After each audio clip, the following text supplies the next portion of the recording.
We live in a world that often glorifies anger, convincing us that righteous fury is a sign of strength, self-respect, and power.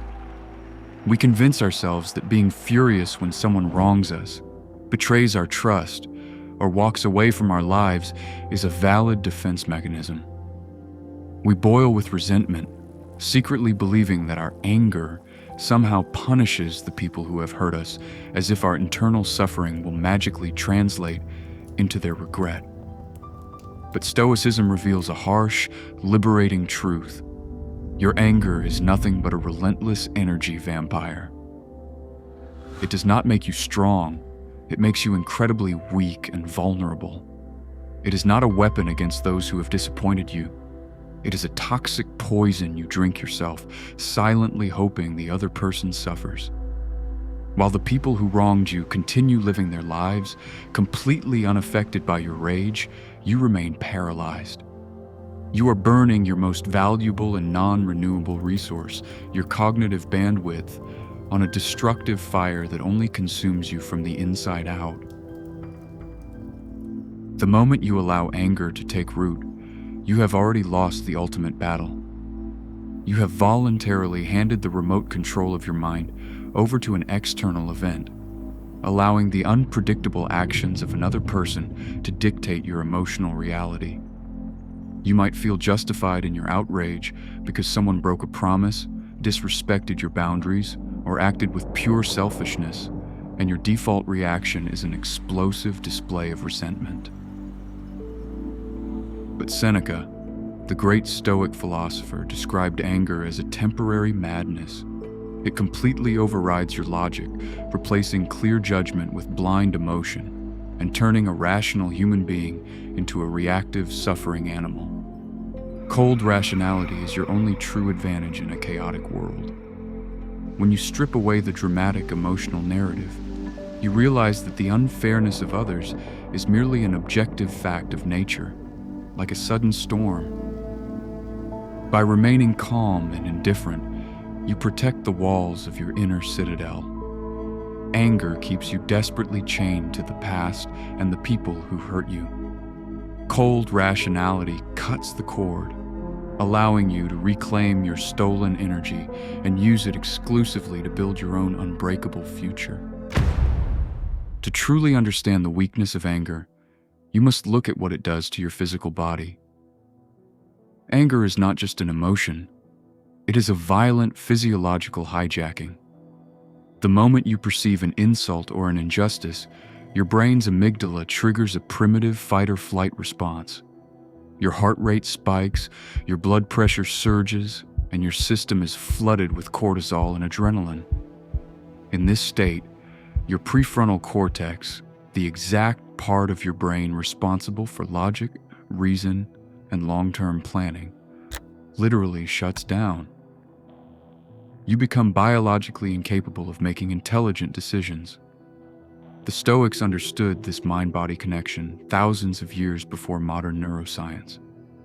Seneca noted that the physical symptoms of anger, the flushed face, the clenched jaw, the rapid breathing, are indistinguishable from those of a madman.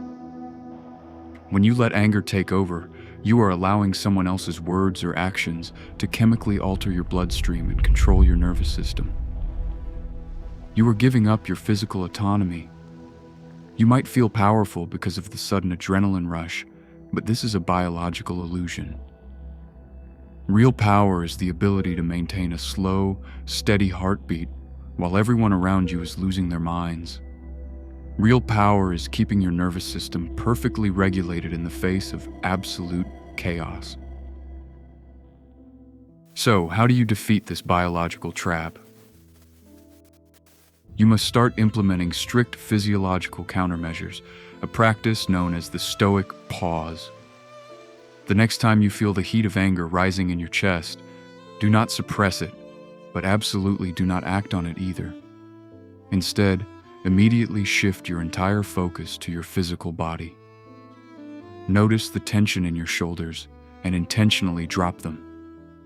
Unclench your jaw. Most importantly, take immediate control of your respiration.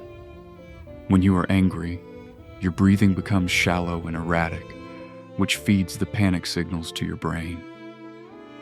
Force yourself to take a slow, deep breath in through your nose for 4 seconds, hold it, and exhale smoothly for 6 seconds.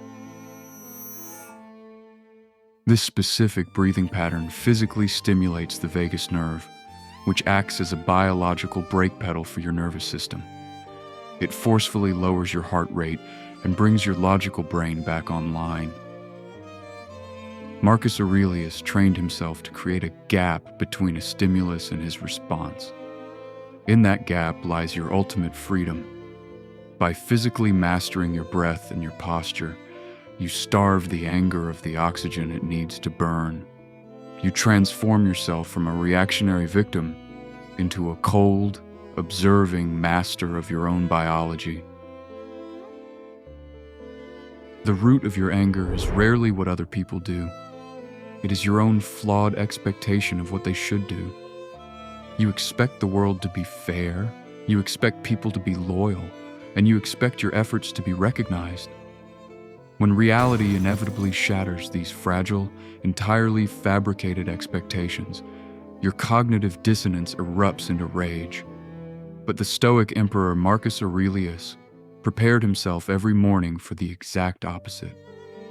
He reminded himself that he would encounter the ungrateful, the jealous, and the deceitful. If you expect a snake to bite, you do not get angry when it strikes. You simply step out of its way. Anger is a childish demand that the universe bend to your will. To master your emotions, you must completely strip away the personal narrative. When someone insults you or acts with malice, they are merely acting according to their own confused, irrational nature. It has absolutely nothing to do with you. By viewing their behavior through a lens of cold, clinical objectivity, like a scientist observing an unpredictable chemical reaction, you instantly neutralize the emotional impact. You realize there is nothing to be angry about, only data to observe. Instead of trying to simply suppress your anger, which is psychologically damaging, you must learn the Stoic art of transmutation. When you are wronged, your body produces a massive, explosive surge of biological energy. The untrained mind uses this raw fuel to argue, to send destructive messages, or to lash out in retaliation. This is a pathetic waste of power. A Stoic recognizes the surge of adrenaline for what it is: raw, unrefined energy. When you feel that heat, refuse to weaponize it against another person. Instead, ruthlessly redirect it into your own growth. Use that immense physical tension to push through a grueling, painful workout. Use that sharp, aggressive focus to execute an hour of uninterrupted, terrifyingly deep work. Let your silent, undeniable progress be the only evidence that you were ever challenged. You do not conquer anger by ignoring it.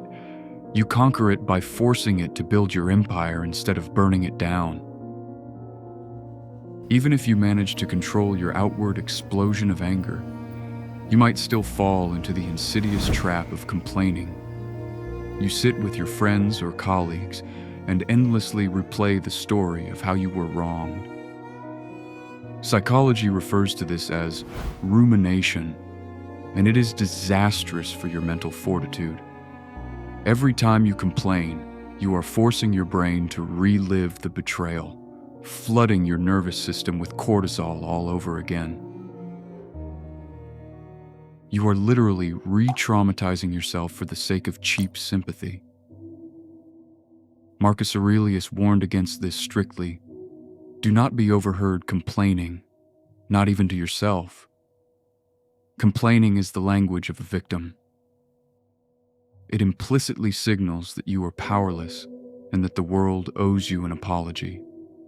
The Stoic takes radical responsibility. If someone wrongs you, process the event clinically, extract the lesson, and permanently delete the emotional narrative from your mind. Your cognitive bandwidth is far too precious to be wasted on broadcasting your grievances. People often mistake silence for weakness, acceptance, or fear. They think that by not shouting back or retaliating, you are conceding defeat.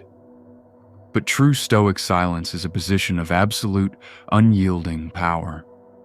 It signals that the other person's toxic behavior or an unjust event has absolutely no power over your internal state of mind. You remain entirely untouched. Epictetus taught that if someone insults you and you become angry, it is not just them who hurt you. It is you who are actively collaborating in your own abuse. Your ego is what is triggered, not your reason. By practicing total silence and emotional indifference, you are not just ignoring them. You are demonstrating that your dignity and your inner citadel are not up for negotiation.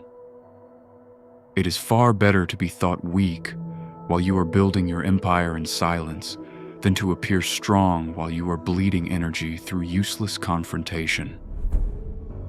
The most effective physiological defense against anger is proactive mental training through Premeditatio Malorum, the premeditation of evils. Anger thrives on the shock of the unexpected. To neutralize it, you must train your mind to expect imperfection as the default state of the world. Do not go through your day on the naive assumption that everything will go smoothly. Marcus Aurelius practiced this strictly, advising us to start every morning by mentally rehearsing the difficult, treacherous, and ungrateful people we might encounter. By mentally visualizing betrayal, insult, or chaos before they happen, you remove the element of surprise that triggers the amygdala's fight or flight response. You are pre-regulating your nervous system. When reality inevitably shatters your ideal scenarios, you do not react with shocked rage. You simply nod and think, "I was preparing for this." This practice keeps your heartbeat slow, your mind clear, and your inner citadel secure against any external chaotic force. So, here is your final protocol. The next time the world tries to provoke you, do not take the bait. Recognize the physical surge of anger, take a deep breath, and let the temporary madness pass. Your time and energy are far too valuable to be wasted on retaliation, complaining, or useless resentment. Protect your inner citadel. Let others be noisy, let them be irrational, but you must remain silent and unbreakable. Walk away from the drama, channel your recovered power into your purpose, and get back to work.